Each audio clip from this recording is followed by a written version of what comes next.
Most high and incomprehensible God, my King and my Lord, worthy of all glory and reverence, I, abject dust, but also a creature of thine, adore thee in this thy holy place and temple. I magnify and exalt thee on account of thy infinite being and perfections, and I give thanks in as far as my insignificance is worthy of thy regard. For thou hast vouchsafed to permit my eyes to see this holy temple and house of prayer, where thy holy prophets and my forefathers have worshipped and blessed thee, and where thy generous mercy has wrought so many wonders and mysteries in their behalf. Accept me, O Lord, in order that I may serve thee in this holy house according to thy blessed will. Thus she who was the Queen of heaven and of the universe offered herself as if she were the lowest slave of the Lord. As a testimony of its acceptation by the Most High, a most resplendent light shone down from heaven, enveloping the mother and child, and filling them with new splendors of grace. Again, Saint Anne was made aware that she would be expected to devote her daughter to the temple within 3 years. She was given to understand that the delight with which God looked forward to such an offer, and the love with which the heavenly child desired its consummation, would not permit a longer delay. The holy angels of her guard and innumerable others who were present on this occasion sang sweetest songs of praise to the author of these wonders.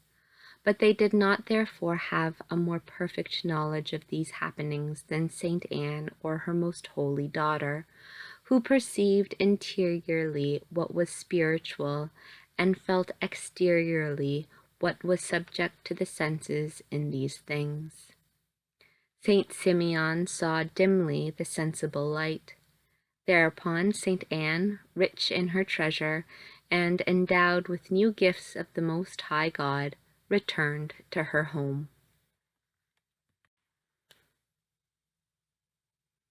The ancient serpent eagerly observed all these events, yet the Lord concealed from him what he was not to know, and permitted him to obtain knowledge only of what was necessary for his own undoing in his desire of destroying others, and only so much as might serve to make him an instrument in the execution of the secret judgments of the Most High.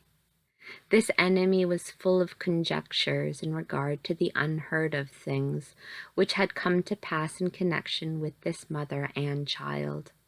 But when he saw that they brought offerings to the temple, and that they, like sinners, observed the prescriptions of the law, even begging of the priest to intercede for their forgiveness, he was deceived and assuaged in his fury, believing that this mother and her daughter were of ordinary condition, although they might be more perfect and holy than other women.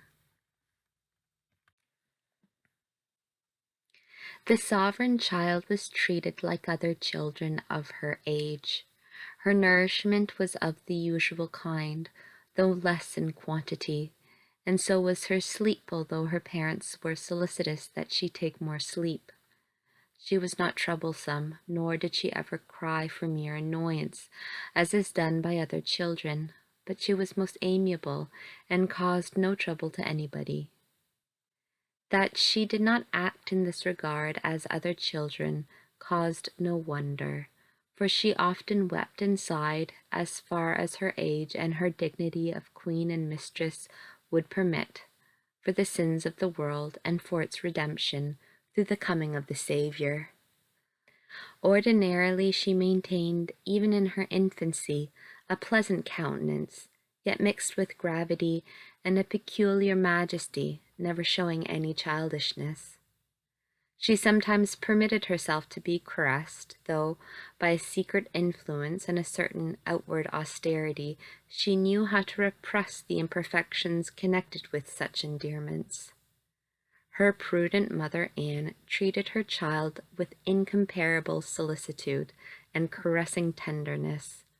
Also her father Joachim loved her as a father and as a saint, although he was ignorant of the mystery at that time. The child on its part showed a special love toward him as one whom she knew for her father and one much beloved of God. Although she permitted more tender caresses from her father than from others, yet God inspired the father as well as all others with such an extraordinary reverence and modesty towards her whom he had chosen for his mother, that even his pure and fatherly affection was outwardly manifested only with the greatest moderation and reserve.